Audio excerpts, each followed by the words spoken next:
old engines, MTUs, big boys. So I'm down. This is a 100-foot jumbo Azimut. They just got in a port, so the fans are on. I apologize. It's like 130 degrees down here. I am soaking wet, but I got called out for, maybe if I come down here, it might be a little bit better, for a hydraulic leak problem, as well as the bow thrusters. So this is the valve body block here, and when I came down, it was up at 3,000 PSI, which it shouldn't be. And then this lever right here, which is a manual unit, just in case somebody's got to come down in the engine room and operate the bow thruster manually, because, you know, again, you definitely need to use a bow thruster, and then definitely manually. So anyway, that was sucked in, and then when we operated the bow thruster, it was almost going into a vacuum mode and sucking down. So this was leaking, this assembly here, and when I ripped it apart, you can see that this O-ring was actually missing, and it was sucked inside that orifice. So that's not good at all.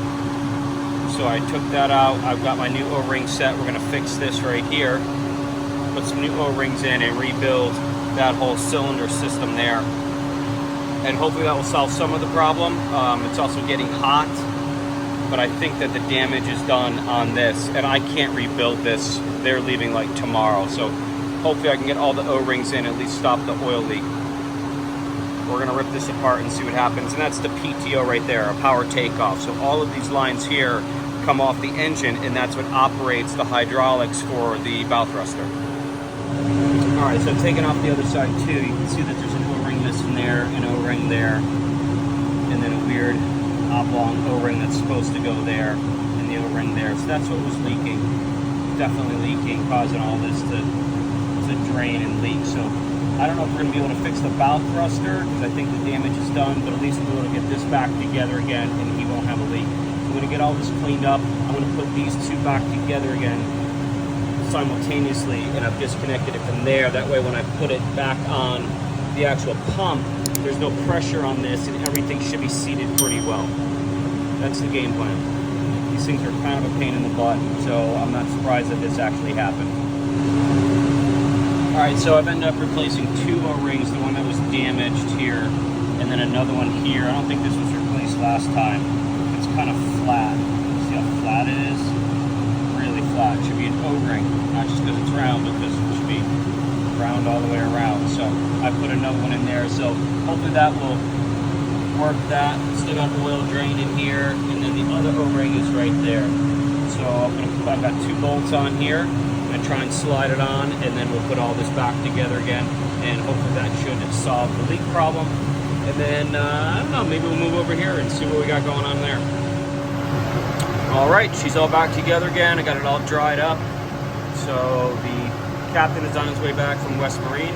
As soon as he gets back, we're gonna fire these girls back up, just in case you've never looked underneath a big ass MTU before.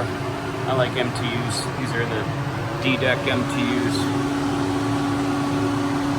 all in gold, but this is all nice and dry now, so hopefully when we come back we'll fire it up and we'll at least solve the hydraulic leak. But like I said, it's something that happened over here now, I think because of that. I'm going to pull up this board, this floor panel right here, track some hoses down just to make sure that everything looks pretty good, and maybe I can't find out what's going on with this. I think I've given you a quick look at the engine room. This is fuel transfer. Obviously the exhaust fans, main panels for your two engines. Here's your exhaust for your engines. Obviously got two turbos, filter, turbo, intake manifold right there. Goes all the way through there. And if I keep looking, I can find more stuff wrong with these engines, but can't say I've seen them in gold before. Usually these are painted white, but I just like the way how clean they are. Clean lines anyway.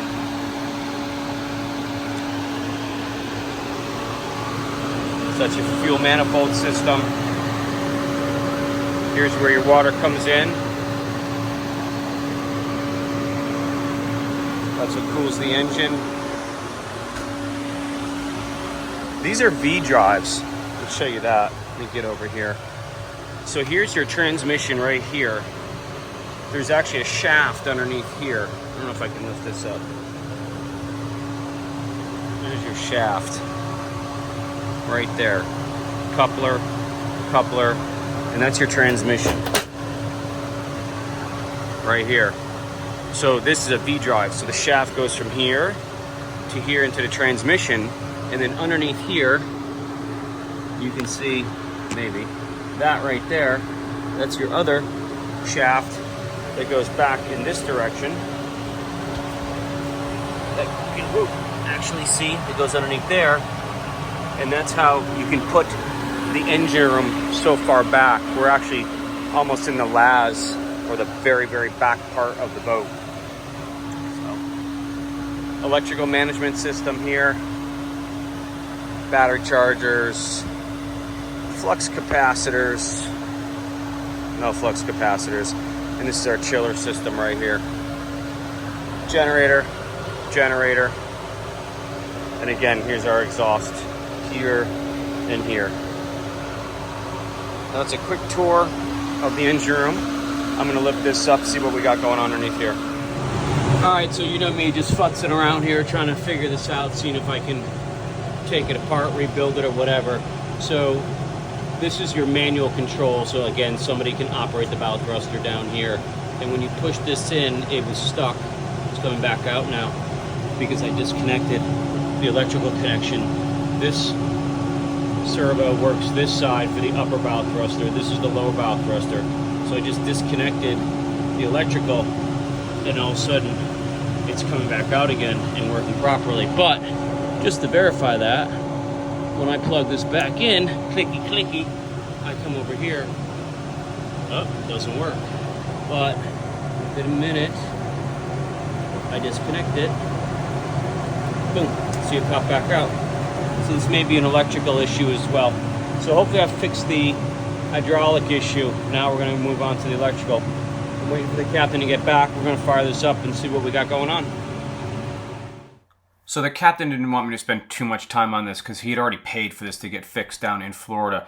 Another reason why I didn't really want to get too involved with what they had done or not done, because they were literally leaving the next day. I didn't want to open something up because then if I do, I sort of own it. So I kind of left it. I fixed the hydraulic leaks. I assumed that there's something wrong with this valve body or some electrical system that's associated with it, because we're still getting 3,000 PSI at idle, and we shouldn't. So we left it alone. Let me know what you guys think down in the comments below. Thanks for watching as usual, and we'll see you guys in the next one.